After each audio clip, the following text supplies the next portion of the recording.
Audioversity, the voice of Reichman University. מה, את פריירית? נאה, ממש לא. Confessions of two reformed Freiriots. Showing you the chutzpah needed to survive. With my Bini and Ariel Goldman. Hello and welcome back to the Confessions of Two Reformed Freiriots. You're here with Mai. And Ariel. Hello. How was your weekend? Now we get to record at the beginning of a week. Why, it's Monday. Yeah, that's the beginning of the week. Why? Here in Israel, we start on Sunday. In America, you start on Monday, nachon? Why, when have we been had- recording up till now? Wednesdays? Ah, okay. Yeah, and then we were trying to understand what happened throughout the week. Nachon. And then it doesn't work because the episode comes out the next day and then it's all confusing. True. So how was your weekend? I had a great weekend. There we go. I had a great shishi dinner with a friend of mine. She's ginger, tall, I pretty. don't know who you're talking about. No idea. We had a good conversation. Yeah, no, it was really Stop. fun. It was really nice good. to see people and friends that we haven't seen in a while in that group. Like it was a small group setting. It was really sweet. Yeah, and I told you what I want to do when we moved to Tel Aviv. I really think just to open a WhatsApp group of This is all the copyrighted, friends. guys. No one's allowed to take Nobody this can do this. But just of all the friends and anybody who doesn't have shishi or where to go can just send. Because what happens is, can I bring this person? Can I bring that person? I'm like, obviously you can bring them, but they can also come and say it. You know what I mean? Because it was supposed to be just me and Ron, and then you came, and then joined. Shandy was like, "Mai, I have no place to go." And then Menachem and Mai. Yeah, and then it was like, just I don't, and I can't say no to people. Like, I don't have where to eat. Obviously, you're gonna come eat. Like, lo naim, you know. Nachon. And I love them, so it's fun. And then Saturday, I had coffee with a friend. And some other things that day. I don't remember. It was the birthday celebrations? No. No, you graduation. Drove to, there you go. That's what it was. Yes, my roommate graduated. In Keisaria? Yes, it was in Keisaria. It was so sweet. Her parents You keep going back to came. Keisaria. I know. You see, manifestation. It's what all the rich people are. This want is a where you're house buying there. the new house. Okay. I keep driving Now up. it makes sense. I'm like scouting the location. Mushlam. How's- Okay. So How's your weekend? my weekend was good. Well, we're not going to talk about the shitty Tel Aviv Aye. landlords that are in this country. Aval. Yeah. I was supposed to move on Friday. Didn't happen. We had a good Shabbat dinner. And Saturday was good. Like I haven't done a very good reset in a very long time of just completely like phone to the side, only hanging out with my friends, walking down the street because they live close by. I love doing that kind of Saturday. So it was really sweet to kind of refresh myself. So Fun. yeah. Now we're on our last week of school. Can you believe it? No, the last week of my degree, guys. Whee! You're excited. Yeah, I'm excited. I'm excited. But I'm more excited about the guest that we have today because we've been waiting and he's been in miluim and we waited. And finally he's here with us. So Yay. you want to say hi? Hello, guys. How are you? I had to come up with a deep voice for the first time. I was thinking, It's his first I was time. practicing this for the past 3 minutes while you guys were doing the intro. Oh, not for the past week looking in your mirror and you're being like, how am I going to Making handle sure. Hello, how you Yeah. doing? Okay, tell us a little about yourself, who you are, where you came from. So I'm Havneh. I grew up in San Francisco. I moved here when I was 18 in 2013. Since then, I've lived in Kibbutz Kisufim for a few years, Tel Aviv for almost a decade. And then now I finally came back to my kibbutz life. Oh, really? Moved to kibbutz a little more north of Tel Aviv. I called it Avot Chaviva with my girlfriend. Nice. Very nice. So, yeah, the Tel Aviv chapter of my life had thankfully finally come to an end. Ma, Good. 10 No years is a long time. No shitty landlords. Good job. Yeah, eventually you have to, move on to the next chapter. And I, aside from being a miluimnik, I'm a proud border collie owner dog. Dog owner. And I started 6 months ago a nonprofit to help reservists and soldiers who were suffering from PTSD through therapeutic work in a vineyard up north. In a 6-month program that integrates also EMDR therapy and somatic mind-body healing. And at the end of the 6-month process, the soldiers, after they learn how to produce and harvest the grapes, they end up actually bottling their own wine vintage. Wow. To close off that chapter. Wow. It's an incredible full circle. Yeah. Wow. So before we delve into the nonprofit, because we have a lot of questions about that, we'd love to hear about why you actually decided to make Aliyah. What kind of prompted it? Did you do it through an organization and your army service? Yeah. So what brought me to making Aliyah actually, it came as a decision. I'd say my mid senior year. It wasn't something I actually ever planned on doing. I was pretty set to go straight to college. I already had gotten accepted into college. But throughout high school, I participated in a youth. I led actually a youth group in San Francisco, NCSY, and they flew me out in two summers in high school for a Israel trip. And it was on my second Israel trip that I had like for the first time actually seen Israeli soldiers. And then we did Gadna for a week. Fun. And the end of Gadna, I remember the commander had read us this poem by this Israeli soldier talking about all the things that I can't do because I'm a soldier. It's like, because I'm a soldier, I can't go to the coffee shop. Because I'm a soldier, I can't do this. Because I'm a soldier, whatever it is. And then he switches the script and he says, but because I'm a soldier, all these other people can do the same things that I can't do. Wow. And that just stuck with me. And I had that was probably the first time that I started thinking about moving to Israel and just thinking about becoming a soldier. But at the same time, back home in San Francisco, I was dealing with a lot in my house. My dad was in the hospital following a heart transplant. He was in a coma for 10 months. And so that was, even though I had that sudden dream of moving here, I kind of just quickly put that aside because of what was going on at home. But senior year of high school, actually following my dad's death, and a couple of months later, my older sister as well, who had passed away, I had this moment where I was like, just walking out of my sister's wake. My sister wasn't Jewish. And I remember walking outside of the room and just getting this like kind of epiphany moment where I was looking back at my high school experience and looking back at the things that I had been through, and then realizing that through all that hardship, I grew a lot. I matured, had to suddenly take responsibility in my house, and then I kind of looked forward and I thought to myself, will college actually benefit me? Would going to the college atmosphere, would that be helpful to my growth? And I realized that it wouldn't. I realized that growing up in the city, I'd already kind of tried to escape all the parties and everything and all that very addictive lifestyle. And then suddenly the IDF soldier popped up into my head, and I realized that, okay, aside from my contribution to the country, here's a path that I know will force me to grow up, force me to take on responsibility and become the person I wanted to become. Wow. And so I joined Garin Sabar, so the program for lone soldiers.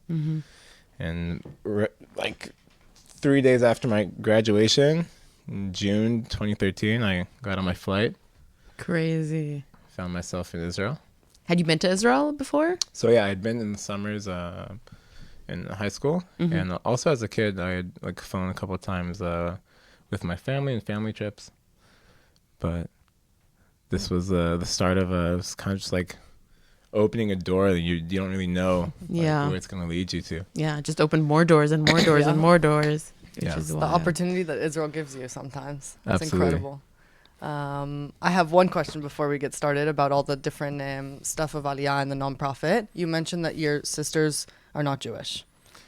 I have older half siblings. Okay. So my dad was African American. My mom's Jewish. So my dad, two older sisters are coming from my dad's previous marriage, but we grew up kind of like in the same household.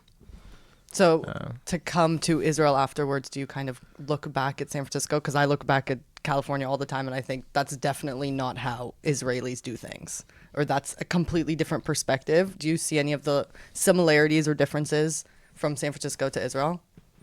They're like completely opposite places.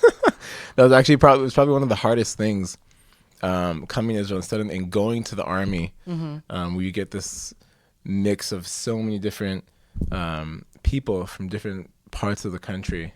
And as a San Franciscan, as a SF native, you assume that the rest of the world sees things as you see them, this kind of open mindset, and and you get this shock that Not everyone's like that when not you come everyone's here. like this.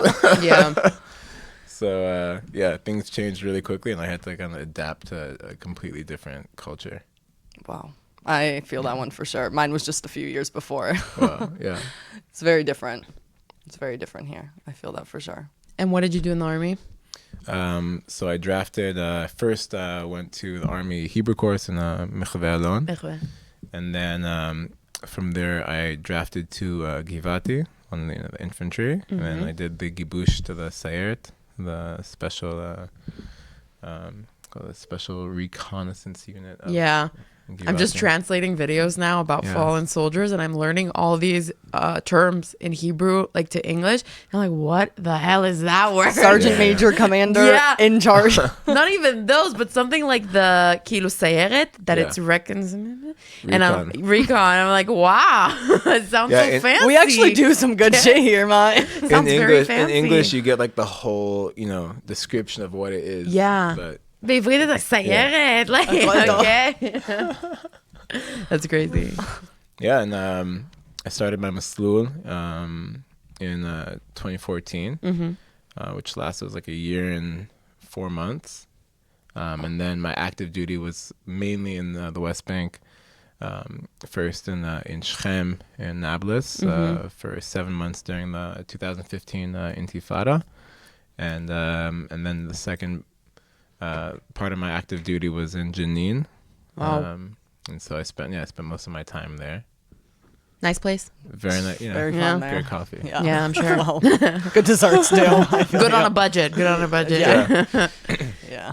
Yeah. Could we ask you how October 7th kind of met you? Like where it Physically was. and Where literally. you Yeah, were. and like in the country, in the world, but also where it brought you, if it brought you back to Israel. So I mean, I had never left the country. I've been in Israel since end of my service. And as we kind of mentioned it when we were walking up here, you don't meet a lot of people who move here with absolutely no roots, no Israeli parents, who are able to stay in Israel for True. longer than 10 years. I know a couple people. But yeah, I've been here ever since. And October 7th met me when I was actually living in Yaffo in Tel Aviv. I was in my master's. I remember I was like working on my the day before that I was working on my like final project, and so I wake up in the morning, I just hear all these sirens. My dog's already like calling me because my dog is used to the sirens. Yeah. He comes like to the bed. He's like, okay, we gotta go. So I'm sitting with him in the staircase, and it's just crazy. like siren after siren after siren. I'm just like, okay, so this like Shomer Chamot. Yeah, the like, usual. usual stuff. But then I started getting videos and so my friends was telling me, dude, like you have to understand, you don't know what's going on. Once I saw the videos of what's happening in Sderot, I just knew like it was war. And I had all of my gear up in my shelf, so I just packed my bag, took my dog's stuff, went over to my mom. My mom moved to Israel a couple of years ago, so she lived like end of Yaffo on the border of Bat Yam. Okay. And also, I didn't want to be in the center of Yaffo during October 7th. That was Probably a good idea. yeah, I was to get just, out of there. Yeah, I was in this like, this commune in the middle of this very, very religious Arab Muslim area. So I decided I was gonna leave the situation. I will take my things and get my execute. stuff, because that's all my army gear too. So I wanted to make sure Yeah. I got out of there pretty quickly. And October 8th in the morning, I was already on base Wow. in the south. And no one tells you when you draft, on an emergency draft as a reservist, right? You always assume that you're going to be the second one to go in or the last one to be going in, right? you say, oh, they're not going to send us in front line, right? Oh, they're going to send in the young guys. Yeah. Then you realize after 2 weeks of training, you're like, oh no, like we're we're preparing to go in first. Wow. And what was that like? It's probably the craziest thing I've ever been to. And I've been through some crazy things in my life, but preparing to go to war was by far like, it's just something no one ever prepares you for that mentally. Even when you're a soldier, like in your mandatory service, it's always like this thing that can happen. You served. It's a fantasy. It's not a Yeah. it's not a real aspect. Even when you make aliyah, they're like, war could happen, but we would always laugh. Yeah, you don't take it seriously. No, you don't. You don't take it seriously at all. And if you think about it, everyone who's been in the army since October 7th, their whole service has been in war. War, yeah. Just nonstop combat. It's a completely different reality today. Okay. And the amount of adrenaline that's in your body, like every day, even prior to that first, I haven't had to call it in English, but it's got Entrance? Entrance. Yeah. You're walking in. Yeah, entrance. Crossing that border. You have to do this like mental prep and kind of put all of your whatever emotions you have to just put that aside. And people lost friends. People were just starting to, like, I had friends in my team who like day to day were just like finding about more and more of their friends who had been killed, and I would see them kind of breaking down at night when no one else was around, and by the morning just kind of putting those emotions aside. Tough. Because you say, okay, it's one thing to process that, but it's another thing to mentally prepare yourself and put that aside and say, I have to not only like put that aside, I have to now prepare myself to go fight. And just walk into the dark. It's such a, we were talking about this before you came to campus, of the difference between lochamim and non-combat and combat brains kind of thing, and just doing that switch is so incredible. I mean, for me, it's not the same, Ken. I was in search and rescue. It's very different, but we have the second that you understand you're actually in war, you actually have to have all of this adrenaline, push all the memories, push all the feelings, everything back for a second, go do your job, come out, and then process, heal, do all the other things that you need to do to fully be a person. And in life, we're not always in war. We're not going to be in war until we're 80. We're going to need to feel all these things in the end. So I understand it from the combat perspective. It's a very interesting difference for sure when you are used to just sitting behind a desk and not doing your job. Like your regular service is sitting behind a desk, mushlam. So that's what you did in war too. Yeah. But even in my active duty, when you're operating in the West Bank, you're going in and out, and the West Bank has so much more of from a security standpoint, it has so much more control. Mm-hmm. You're going at a certain hour inside. You have to a certain time. By that time, you're back on base, right? Yes. Here you're walking in. And because it was after October 7th, there was no plan yet. There was no rounds when you're going to go home next. You had no idea if you were ever coming back. That's crazy. It was the first round of reserves going in, like taking the combat into Gaza. We were all just like, okay. It was a good salt, wasn't it? Like 2 months until anyone got a Yetzia Baita. Yeah. So 2 months until you even knew maybe next week you're going home. And you're in the place, no phone, no nothing. It was nothing. And you're saying goodbye to your families. Like, I remember calling my sister. Remember, we were actually, the night before we went in, we were sitting at this like rundown bar in Ofakim, the city in the Gaza envelope. And there was no one in the city because it had all been evacuated because the terrorists had infiltrated it. And we were just sitting at this bar with the guys on my team, just trying to blow off some steam before we go in, because at that point we had already trained and we were just waiting for the call. And because it was like that first that first time. We couldn't really tell our families anything, right? Because you were afraid that maybe from a security standpoint you didn't want to give any information on your phone or any of that. But suddenly our officer said, "Guys, we gotta go. We gotta go," and we just kind of all knew what that meant. And I just remember just texting my sister, being like, "Ayala, I love you," and that's it. And she knew. We're like my younger sister. We're very close. She knew just from that. But yeah, it was just kind of like saying goodbye. Just give me goosebumps. Yeah. I remember getting those kinds of texts, but I also remember being on the side of I couldn't use my. I didn't go in. I was in Nayoshva. I was in all of these places where the Tilim fell. But I always had my phone because we all had to communicate with each other for search and rescue. It's a completely different aspect. So it's crazy to hear the story from a different perspective. Mm-hmm.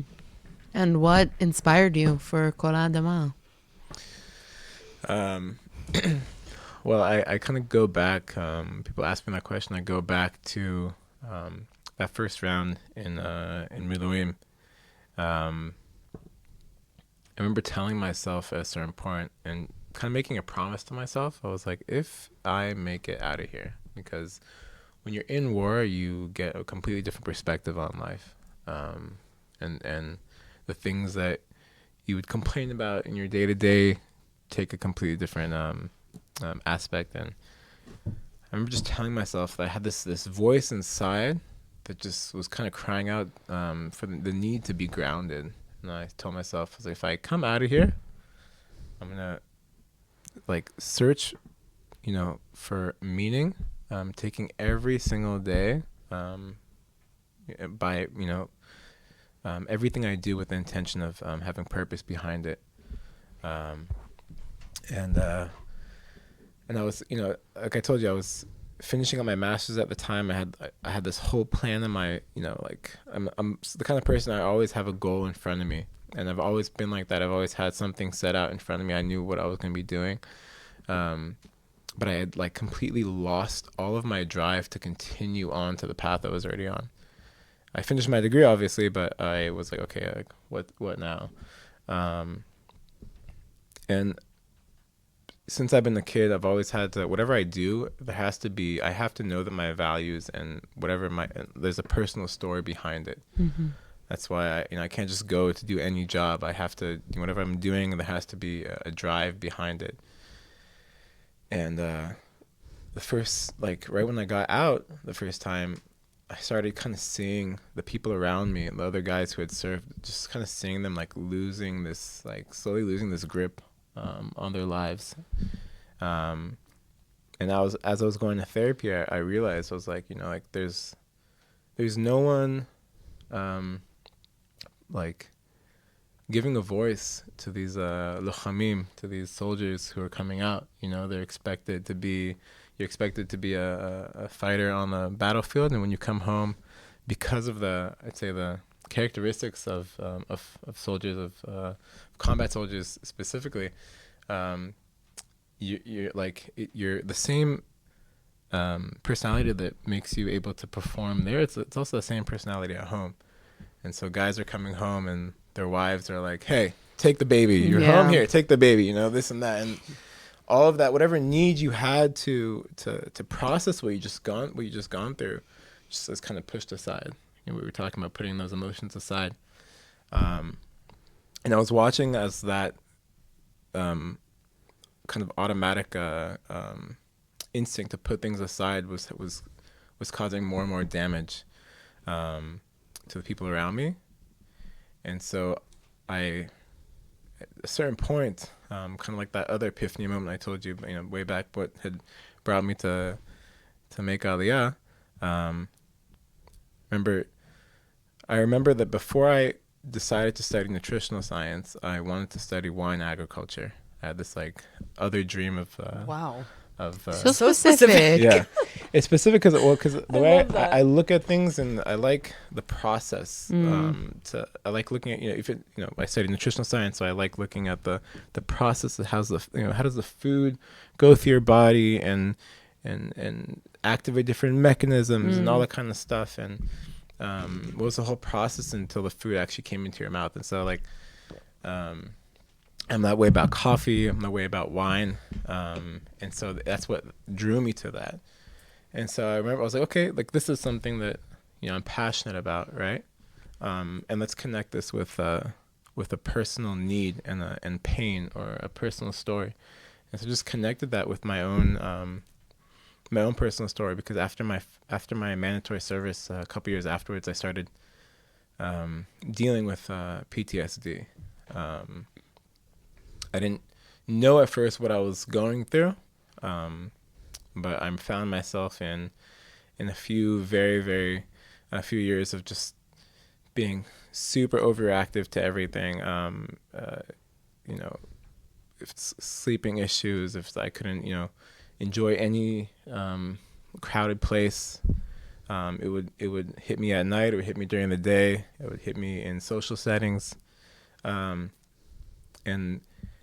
even though I had gone to therapy, it's not something that just goes away. It comes in waves. And so I just took that pain that I had inside, and obviously coming out of war, there's even more stuff to deal with, even more trauma to process, and I connected that to the wine. And so that was my first vision. I was like, okay, how do I take this wine agriculture and PTSD, and how do I put them together? And after processing that with the people around me and kind of putting that vision, speaking that outwards, I came to this idea to put soldiers through a 6-month process where they go up north, they come to the vineyard, they sleep there like 3 days a week. In the morning, they're out in the fields in a small group, tending to the vines, learning how to grow the grapes, and from there they go into their therapies, into the same therapies that I myself had used to heal. EMDR, it's eye movement desensitization reprocessing. It works on processing unprocessed traumatic memories, and somatic therapy, which works on body awareness and being able to put your attention to the things that are going through your body when you're being triggered. For example, for a lot of soldiers, that's if I'm walking on the street and suddenly a motorcycle drives by super quick, and I'm in this like super hyper alert state. How do I stop, and instead of putting that aside, how do I stop and put my focus to that and actually let that pass through me? And so I wanted to mix being grounded with processing trauma and gaining emotional tools to deal with the trauma itself. Plus wine. Yeah, plus wine at the end of it. Because in the wine, there's a process to it. There's a time where there's grief, there's tragedy. There's a time where there's nothing on the vines, and from the ground, to the grapes, to the processing, eventually there's like a connection that kind of closes that full circle. And so for the soldiers to go through this process, to heal themselves, and then to finish that off, and look at this wine bottle and watch that whole process come to a close, I found that almost like spiritual. It's beautiful. So.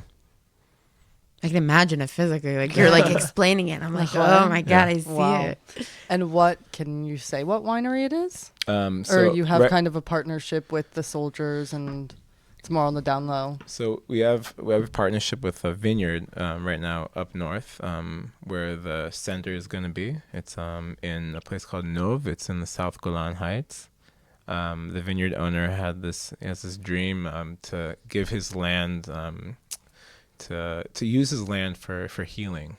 And I met him just like through a common a friend we had in common, who just was at his vineyard and was like, dude, like I know someone who wants to work with soldiers, in winemaking. And he was like, dude, I have to talk to him. So I drove from Tel Aviv all the way up there. It was like a 3-hour drive, and we like fell in love. It was like we were like, dude, we're gonna be best friends. And, amazing. We're gonna do great things, and so we have that partnership. We're still searching for a winery but in the moment we're working with this vineyard, and the nonprofit's name is Kol HaAdama. The voice is voice of the earth. And it comes from the sentence in Bereshit in Genesis.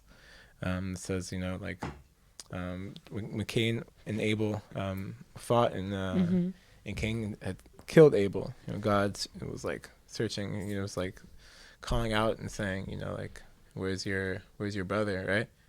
And and it says that you could hear the voice of through the blood, right, of your brother was like yelling from the earth.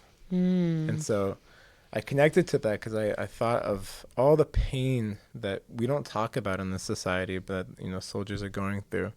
And there's a lot of pain, right? And it's kind of like taboo to bring it up in Israel. Because it's so normalized. Yeah.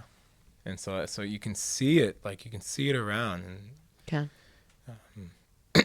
we call it the voices of the earth because it's like from the ground and from fighting on the soil to protect this land. I want the healing process to come from there. So. Beautiful. Give me goosebumps. I love it. And it's something that you've already trial run with a couple people, or it's something that's in the works. Like, so we're in our right now we're in our foundational stages in our first year, fundraising, building the program itself. Amazing. We're hoping to launch in the winter. Wow. By the end of the year. And so obviously stay tuned. We're gonna start advertising it out in a month from now.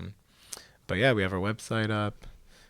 We've been building our brand. We've been meeting with different donors and potential partners, recruiting clinical leads, therapists. So Wow. That's incredible. Yeah. I guess this is a personal question, but I think it might be like applicable to people listening as well.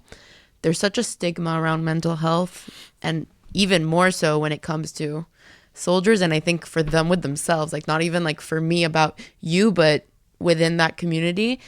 If I know people that need help and I think that this could work, but I'm too scared to come and talk to them about it, or if I would say something they would shut down, how would you recommend to kind of like get them exposed to this, or to kind of come and talk to them about it without them feeling embarrassed? Because I think it's something that kind of like automatically it's, I need help, I don't need help. So how would you kind of like tell people to come about it? I think it's a process from realizing that you need help. First of all, realizing that there's a problem. Realizing that as much as you think you're in control, you're not in control. And there's accepting that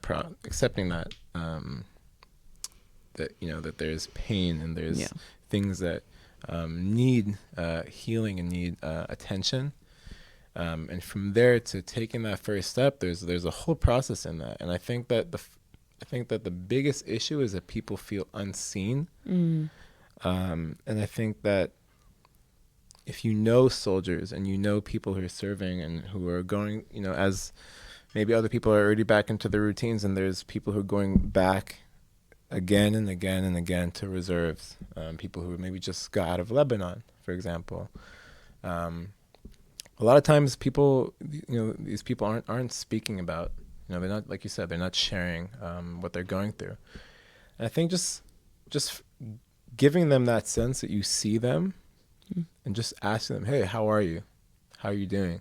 I know it's a lot to do that. You know, I know it's not easy to stop your day-to-day again and again and just going back every single time and putting it on the line, because every time you go back to reserves, it's this kind of feeling that, you know, you're at the same time you're trying to build your life, right? Because as a reservist, you know, it isn't your mandatory service, and so these aren't 3 years that, you know, you have set aside to be in the army. This is a constant commitment and sacrifice that you're going back and you're doing again and again. But at the same time, you're also building your life, right? People are having kids, they're getting married, they're studying, right? And so every time and you go back, and as the war is, you know, continued now, it's like 3 years now, right? And we're not done yet. And people are building their lives, but they're going back to this place that can put all the things that they love at risk. And a second, you have this feeling that every time you go back, you have the chance of losing all the things that you love, and so that messes with you. And when you come back into your daily routine, you know, no one really has been waiting for you, right? Life's going on. Yeah. And you have to now find yourself as, like what's happened in the past 2 months, right? What did I miss, right? How do I get my like routine back? How do I go back to my job? Do I want to go back to my job? Right? How do I talk to my friends? Like they're not going through this. And so I'd say first show these people that you see them and you see what they're going through, and so they feel that they have a place to share. Because it's not easy talking about this kind of things. I remember the first time I spoke to my team about it when back in 2019, like 2019, 2021, it could have been. I remember sending a message to the guys on my team being like, hey guys, I'm going through a lot, and I don't know if anyone else is also going through it, but I've been in therapy. I just wanted to share that, and there's like almost like a shame in doing that. You're like, wait, but I'm supposed to like keep it together, right? I'm supposed to kind of put on this like face, everything's good, right? That's what soldiers do. You can't show that weakness. But when I first I had this moment like 2 months ago when I first we had made like our first big post about the nonprofit. And one of the guys on my team, we had got together, a bunch of us, one night in Tel Aviv, and he's an officer and he's been doing countless reserves. And he's a quiet guy, and he came up to me on the side and he was like, "Listen, man, I just wanted to talk to you. I saw your post, and I had never spoken to anyone up until that moment, but when I saw your post and when I saw that you were doing this for reservists, it was like." It just kind of made me realize like I need to do something about what I'm going through, and I need to talk to someone. And I think just like leading by example, and Yeah, for sure. like that's the biggest thing. Yeah. It's something that I recently just like looked into NLP, and I did a course about it, which is a form of therapy. And one of the main foundations is that when you see somebody who does something that you would want to do, that makes it just even 50% more realistic for yourself. So for certain people, you are the first person in their life that is doing something like that. And I think that's amazing that you're able to being open about it too, not just saying, "Oh, I'm going to therapy. I'm going to do this. I'm going to open a nonprofit." Yeah. You're posting about it. You're showing it to your Active. friends that were in the same situations with you, so you can open that door for them. It's incredible. Yeah. Wow. It's crazy. Wow. I don't know. Like I knew this was gonna Havneh be for deep, but president. this is like you didn't know how exactly. deep it was gonna get. Yeah, it's so. We could go more. Maya and I have gotten deep. no, it's beautiful. Yeah, I mean, I'd say my biggest desire, it's one thing to do this work, but it's also to normalize, like we said, speaking about mental health here. Yeah. There's a lot of like a very cynical culture in Israel. Even when talking about serious things, it's really hard for people to just kind of like just Make the switch. straight up just talk without joking about it or putting true. things aside. Look at her. She's making a face. It's true. No, but I think because it's true. our defense mechanism. Nachon. You know? It's 100%. Because how can you deal? It's so with normalized. You can't deal. Because There's so much the going shit on. that's happened to us is so ridiculous. Yeah, you really can't that deal with it. All you want to do, it's not all you want to do, but the way that people deal with it, the defense mechanism is to laugh or to make fun of it or to make a joke about it and to, oh, it's fine. Haha. But you're right. To have a real open conversation about something here with Israelis is very difficult. Yeah. Very difficult. But that's why I think the word resilience, like I saw somebody talk about this where it's like the word resilience in general is such a strong word. But when it comes to Israelis, it's just overused and it's unhealthy because resilient is just a plaster that you're putting on a huge wound. Like, oh, we're such a resilient people. What does that mean? It just means that I'm moving forward with all this trauma, with all this baggage, and I'm not taking care of it. So it's moving forward, it's moving forward, it's moving forward. But I feel like the word resilient is just not, it's not something to be proud of anymore, Ben. I think it makes us who we are. And thank God that we are who we are because that means we can keep going. But on the other hand, people aren't taking care of themselves. Just full stop. And how long can you keep pushing things aside until, because I tell my friends, I have friends who, have recently become dads, and I told them, like, you can only put this stuff aside for so long, Yeah. right? It's gonna meet you around the corner But whoa. at one point. And when it meets you and when you don't deal with it, it's gonna hit you hard. Harder than before And- if you did deal with Yeah, it and, earlier. and it's gonna be hard either way, but you have a responsibility to yourself and to those around you, because there's things that people don't talk about, the rage, right? People don't talk about the how do you shut off this mechanism that's supposed to allow you to go in and execute and take lives, right? And then you have to go back and be like a normal person. In your normal life. And there's a different amount of control that you have when you're in the army over your environment, and you don't have that when you go back to being a civilian. And so you're met with these scenarios where you could be on the street, right? You can suddenly sense danger, but danger means neutralize, right?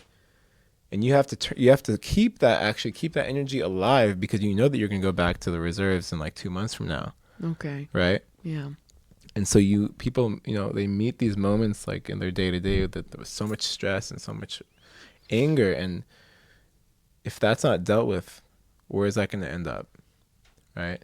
I feel like we see where Yeah. it ends up, You like see in it. the extreme cases, Yeah. which is again also not talked about. Like you hear it on the news, maybe because somebody specifically posted it, but it's like suicide is very taboo.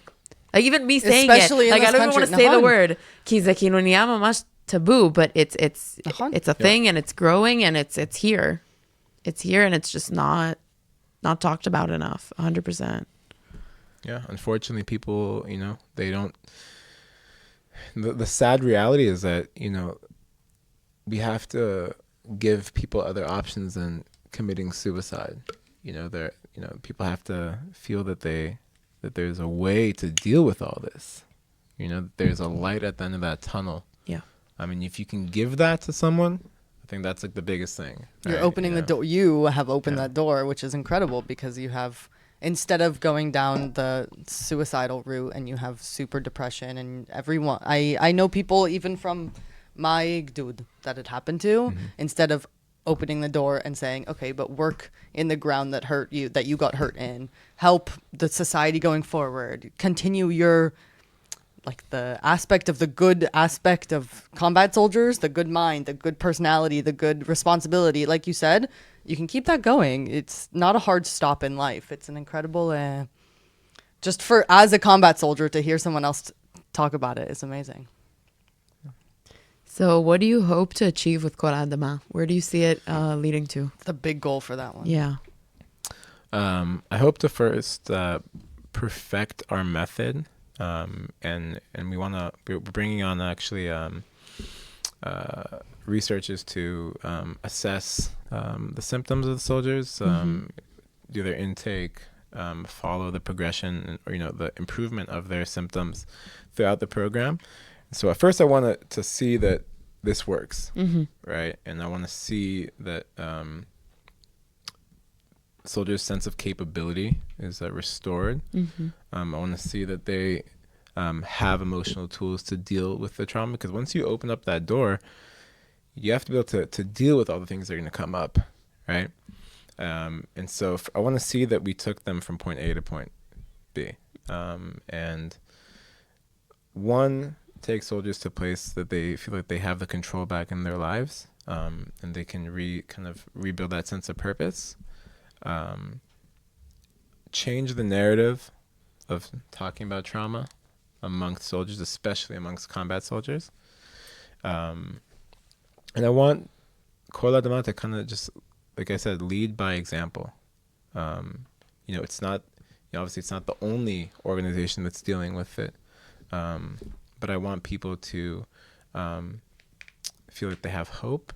They have a community that sees them, speaks for them, is their voice, right?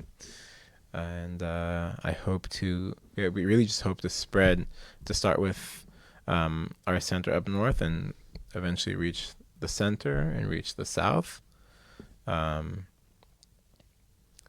And can just completely change how we look at trauma and how we look at PTSD in this country. Amazing. So. And where can people find you? Right now you can find me on LinkedIn. You can find our page on LinkedIn, our website. And we have our email. You can sign up for a newsletter. And soon we're going to be starting our own our crowdfund, our first round of fundraising. Exciting. So we'll have a promo video that we're going to put out. Good luck. So I just say stay tuned, and And when we're talking about reservists, we're talking about men and women. men and women. Yeah. Obviously, the program is targeted towards the army, but it's also open to all of the Kol HaAdama, right? We never close the door to anyone who's served and needs. But the program is for the security forces, right? Yeah. Wow. Okay. Thank you so much for being here, That Havneh. was incredible. I don't know. Yeah. We can close it us down. Do you have anything else before the big questions? No, not really. We like to end with it's going to be a little light compared to the rest of the episode, Okay. but thank you so much for coming and talking to us and being so open. Of course. Okay. Like Havneh literally met us an hour ago, guys. Well, we've heard so much about you. Yeah, and I know that but- Ali talks about us a lot. So it's super Yeah. appreciated. But I'm going to do one right before the two fun questions. What gives you hope in the next few years, in the next few months with your program, with the nonprofit, with you coming out of Miluim now after so long, to kind of look forward to personally as a professional goal, whatever you kind of want to share?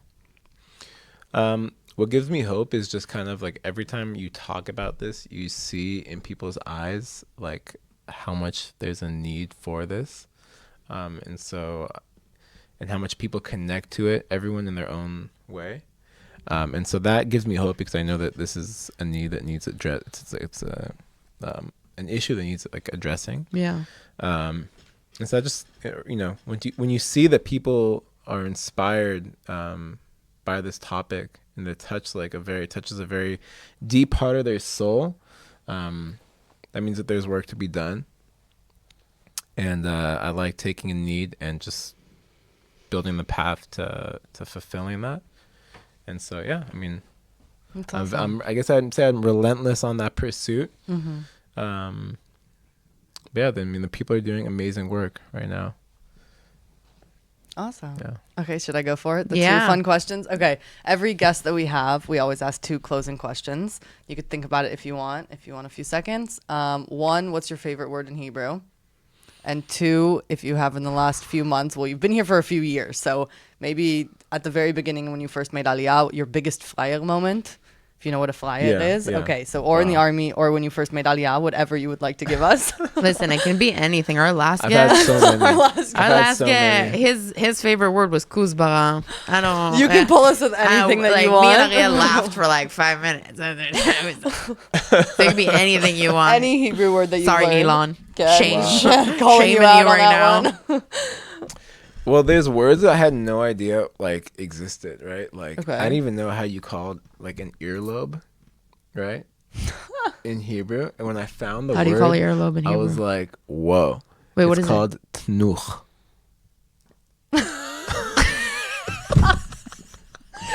Like, Fully speechless. Right? because I'm like, I never needed to use Yes, that. but I'm in like, English we have a word But for it. That's the so good. I didn't earlobe. know that. It's called Tnuch. I didn't know it. tnuch.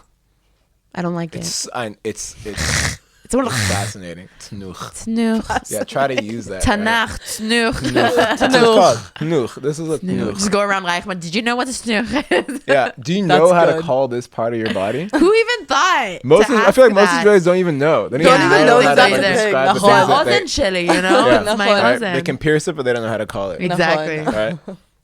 That's a You good learn one. something new every That's day. a good one. Okay. In my fryer moment, wow. So many of my Israeli friends will tell me that, like, dude, you're the biggest fryer, and because you're American and you came here and you shouldn't have done it. Nachon. Yeah, tell me about Why get did that you do it? all the time. You could have had such a better life in the States. Yeah. But I'd say like being an American, when I had moved here, I was first year in the army, and I was walking through the bus station in Beersheba because I was living in the South. And they used to have all these kiosks where they would try to sell, these phone companies would try to sell these random like gadgets to soldiers. Be like, oh, you want this? He was like, dude, take these these like earphones. I don't know what he sold me. He sold me like some like digital thing. I think probably like some headphones. And he was like, dude, take them. It was like it was a tablet. Okay. He's like, take this. You got it for free. I was like, what? I was like, hell yeah. What do you mean for free? What do you mean the Bears have a bus station? It was like, yeah. Thank like, you. He's like, yeah, man. Like, we're Sure. giving you gifts and stuff. Oh no. And he was like, let me just write down your information, blah, blah, blah. You gave him your credit card numbers and stuff? Oh, yeah. I was Oy like- vey, as they I was say. like, I've never seen someone just hand you stuff, right? And I took them at their word. your I was take. like, And he take it. I was like, dude, Okay, I'll what? take. Sure, right? I mean, I didn't know people were Say scheming less. you. I could not. I was paying like payments on this tablet for years, and I could not get them to like get my stuff, get my like information off their system. And I'd call them. So not what I was expecting. Yeah, and I'd be like, dude, like I thought this was supposed to be for free. Why would you tell me it's for free, but it's not for But free? if you knew it was free, sorry for the question, but like, why did you give them your credit card number? See, This is like innocent, naive 18-year-old that yeah. just got here. חיים שלי, אין מה לעשות. אבל לא You're a יודעת, קיבלתי teenager. חינם, מה אני אתן לו את האשראי? נכון. You don't know. You Maybe don't- you're like, oh, maybe you have to sign For up, insurance? right? I don't know why I'm thinking. The Americans. Just like take it. Okay. Okay, Yeah. bye. This is how Israelis come Wow, to the how many States months? and sell Dead Sea that's products terrible. to Americans just like every Here, day. take. Yeah, take it. Your skin needs this. Your pores. But in America. Yeah, that's what עם Israelis do. העגלות, in נכון, the בדיוק. carts. בדיוק. They do it in Thailand Wait, too. how many months were you paying for it? 6 years so later. long. Like it could have been like 2 years. Yeah. Do I want to He know was how like, much you it could, was? you could have this now, and basically like what he was really doing was like take It's this payment plans. and take the and just pay it off in Yeah. payments. But like Oh my For goodness. told me it free. was free. Wow, I'm shocked. You can have this for free. This is for free, אחי, אחי, My for you. My expensive sausage. brother, you know, take. Oh my Give me your information and get your social security. And then they're going to go to America and find Right. you. That's the issue. Take your identity as well. Oh my Yeah. God. So, yeah. Classic. And it's so embarrassing to tell people that as well. You're like, oh. No, They it's got upsetting. me. That's why we Yeah. ask every guest, so everyone can get a little embarrassed. Yeah. But thank God it was at the beginning. Like you told me like a Okay. year ago, I'd be like, I've learned. Avne, come on. No, Yeah. you've been here for how many years? When they Yeah. come up to me and the mom just like, nah, I'm walking don't even straight. look at me. I don't trust you. I'm going straight for my groceries. Torah. Wow. Well, thank you for Dove. joining us this week. This was incredible. Yes, this was you guys Definitely for amazing. having opened the door for me. And I think for a lot of different people a lot of friends that we have, that it's definitely a direction that I would like to, I mean, Maya asked the question, but I was thinking about it, of the direction of how to help people around us. So thank you for the kivun. Yes. And once this actually gets off the ground and you learn and you have the first time, we'd love to have you on again to hear how it's going Yes. and see all the fruits, the grapes, The fruits of the labor. the wine. Maybe we'll, I'm looking forward to opening that bottle. Yeah. Fun. And coming back with that first. Yes, we'll have a Deal. glass. Yeah. Yes. It Yeah, would be perfect. perfect. So, till next week. And don't forget, in the meantime, don't be a fryer. Bye. מה, את פריירית? נאה, ממש לא. Confessions of two reformed frייריות. Showing you the chutzpah needed to survive with my Bini and Ariel Goldman.